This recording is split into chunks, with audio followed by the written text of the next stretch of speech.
We're free to be our best self and live our best life when we're no longer burdened and weighed down by the things that aren't serving us. Yet we allow so much negativity in our minds, in our hearts, and we're unaware of how it affects us. And it's familiar, so we don't realize that we can choose differently, or we don't feel empowered to make the shift. But we do have a choice, and we don't have to continue accepting what is draining our energy, what's dimming our light, and what's stealing our joy.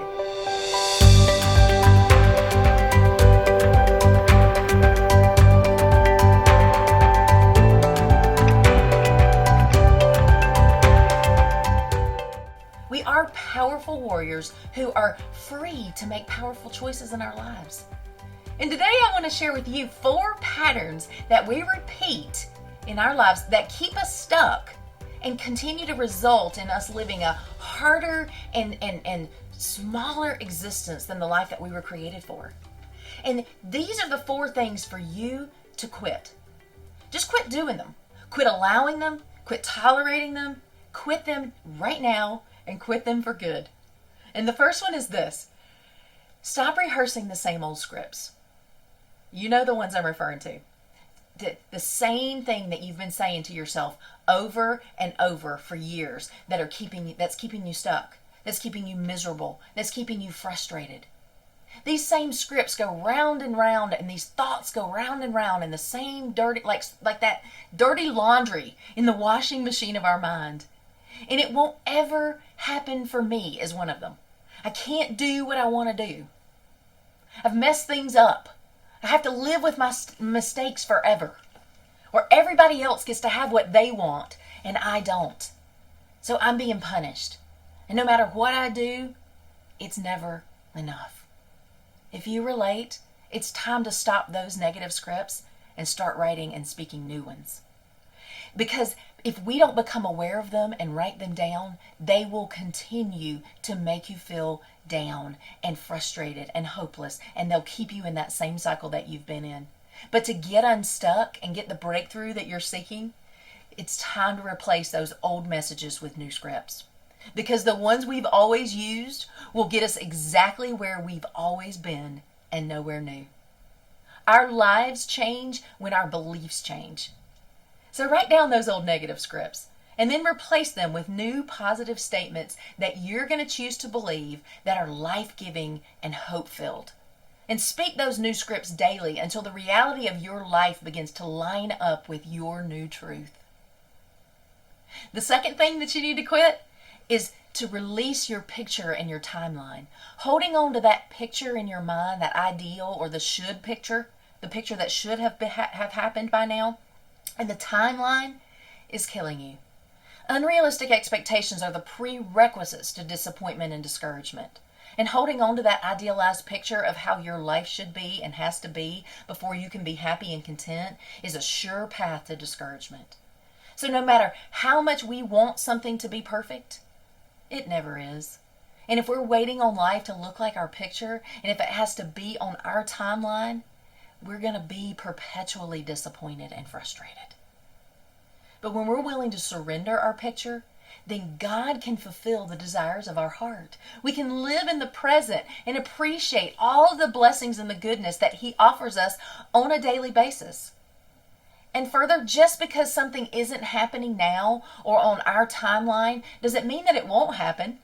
But when we surrender our timelines, we can enjoy each moment that we're living right now and not feel like we're perpetually behind or missing out. Wouldn't that feel freeing? Good things do take time. Life is not a destination. It is a journey of becoming. And we've got to start enjoying the journey. The third thing for you to quit is letting fear have a say in your life. Fear is deceiving you into settling for things that are not for you. Fear bullies you into saying yes to some things that when you really want to say no. It causes you to stay safe. It causes you to play small. It convinces you to accept less than what you really want for fear that that's all there is.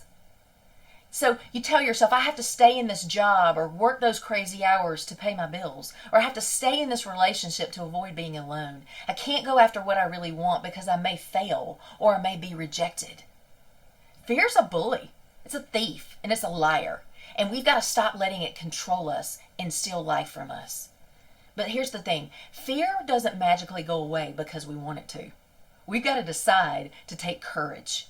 Let courage arise within us and choose to believe and act on God's truth rather than the lies that fear feeds us. And the fourth thing that it's time to quit on is this: comparing yourself to others. There is little more that's disheartening than focusing on what everybody else has that you don't, especially when you compare your perceived failures and mistakes to everyone else's highlight reel. One of my favorite quotes, and you guys have probably heard me say this before, but is by Brené Brown, which says, you either walk inside your story and you own it, or you stand outside of your story and you hustle for your worthiness. Your story is not her story. Your story is not his story. Your life isn't hers or his. His or hers is not better than yours, and they haven't done it all right. He or she doesn't have it figured out, I promise. If you're comparing your life to someone else's, you'll lose every single time. And not only that, but you're going to miss the gifts, the blessings, and the victories, and the enjoyment that surrounds you in every moment by focusing on someone else. So today's the day to start embracing who God made you to be, enjoying all you are, and appreciating all the blessings in your life. Because comparison is the greatest thief of joy that there is. So claim your worthiness and walk in your story. Run your race. Enjoy your life. These 4 old patterns are robbing you of the life that you were created for and of the freedom, the joy, and the peace that you crave. So own your power. Make the choice today to stop tolerating what's sucking your soul and dimming your light. Stop settling for struggling and striving and surviving. There is so much more that's available to you. And it's time to shift these patterns so you can start thriving.